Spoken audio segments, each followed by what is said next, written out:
Every village has stories people refuse to tell after dark. This is one of them. The village had one rule. Nobody talked about it openly, but everyone knew it. Whenever heavy rain continued for 3 nights in a row, someone would knock on the last house at the edge of the village. Always after midnight. 3 slow knocks. Knock, knock, knock. And whatever you did not open the door. Thomas had lived in that house his entire life. Practical man. No patience for superstition. He laughed whenever neighbors warned him. It is just rain, he would say. Just wind. Just old stories. Until the 3rd night of rain. 2:17 a.m. Electricity gone. Only thunder in the darkness. Thomas woke to knocking. Knock, knock, knock. He looked through the window. Nobody there. Just rain. He went back to bed. Then it returned. Louder this time. Thomas opened the front door. Nobody. Just muddy footprints. Leading toward the forest. Next morning, the footprints outside were gone. But wet footprints covered the floor inside. Leading from the front door. Up the stairs. Toward the locked bedroom. A room nobody had opened for years. Thomas unlocked it slowly. The room was completely empty. Except for one thing.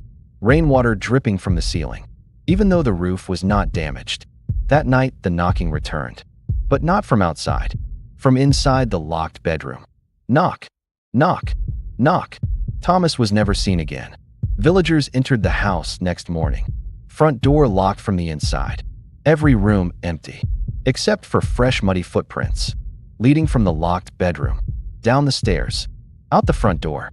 And back toward the forest. The door had been locked from the inside. But whatever left had walked out anyway. No one has lived in that house since. But the rule remains. 3 nights of heavy rain. Lock your door. Turn off your lights. And do not answer, no matter how many times it knocks. The villagers of Ashbrook had one rule. Never follow a lantern after midnight. Because it was never carried by a person. Noah had never heard of Ashbrook. He had never heard of their rules. And that was the problem. He was a delivery driver. That night his truck broke down on an empty road. Rain so heavy he could barely see. No signal. No cars. Nothing. He grabbed his backpack and started walking toward the village lights. That was when he saw it. Through the rain. A warm, glowing lantern. Moving slowly down a narrow dirt road. Someone walking ahead in the storm.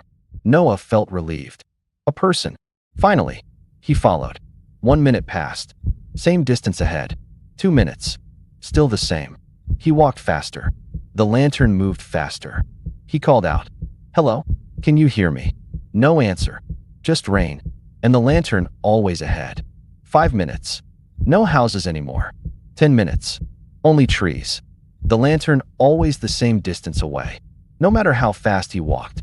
Then the lantern stopped. Noah stopped too. Hello, he called again. Silence. Then lightning split the sky. 1 second of pure white light. And in that 1 second, Noah saw everything. The lantern was hanging from a tree branch. Perfectly still. There was nobody holding it. Nobody there at all. Then footsteps behind him. Slow. Heavy. Splashing through the mud. Getting closer. Noah spun around. Nothing. He turned back toward the lantern. It was gone. Just darkness. Rain. Silence. And footsteps. Still getting closer. From somewhere he could not see. Noah ran. He ran until he found the main road. Flagged down a car. The driver was an older woman from the village. She looked at the mud on his boots. Then at the road he had come from. Her face went pale. You followed the lantern, she said quietly. That road leads into the forest. It does not come out the other side. There has never been anyone walking that road. Not at night. Not for a very long time. Noah left the next morning. Never went back. Never talked about it. But villagers noticed something the next day. 2 sets of footprints on that muddy road. One going in. One coming out. The set going in belonged to Noah. The set coming out was not Noah's. The footprints were too large. Too deep. And the stride between each step was not the stride of a person. The lantern still appears on rainy nights. Villagers see it from their windows. They never follow. They never open their windows. Because they know what it wants. And they know that Noah was lucky that whatever came out of that forest let him go. Because sometimes it does not. The well had been abandoned for decades. Everyone ignored the crying. Except Liam. That was his mistake. The village had grown around that well. Old stone, crumbling edges. Nobody used it. Nobody went near it. And during rainy season, nobody talked about what came from inside after midnight. The crying always started the same way. Soft at first. A woman's voice deep below the stone. Sad. Tired. Like someone who had been crying for a very long time. Villagers heard it every rainy season. They closed their windows. Pretended it was the wind. Everyone had learned to ignore it. Everyone except Liam. Liam was 17. He decided to record it. Proof, he told himself. Just proof. He waited until his parents were asleep, grabbed his phone, and walked out into the rain. The well sat at the far edge of the village. Liam stood at the edge, held his phone over the opening, pointed the flashlight down. Darkness. Just darkness all the way down. He couldn't see the bottom.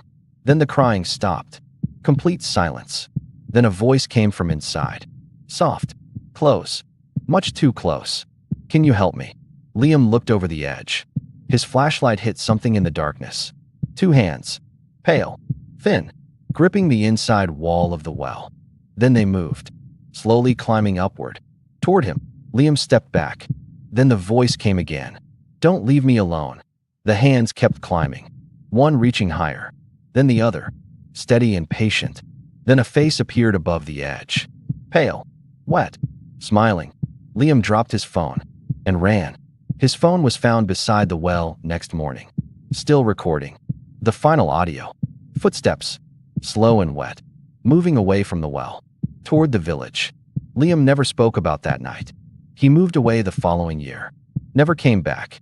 But every rainy season, fresh wet footprints appear around the well, leading toward the village. And the crying begins again after midnight. Then a voice from the darkness below, asking the same question. To whoever is listening. Can you help me? 3 villages.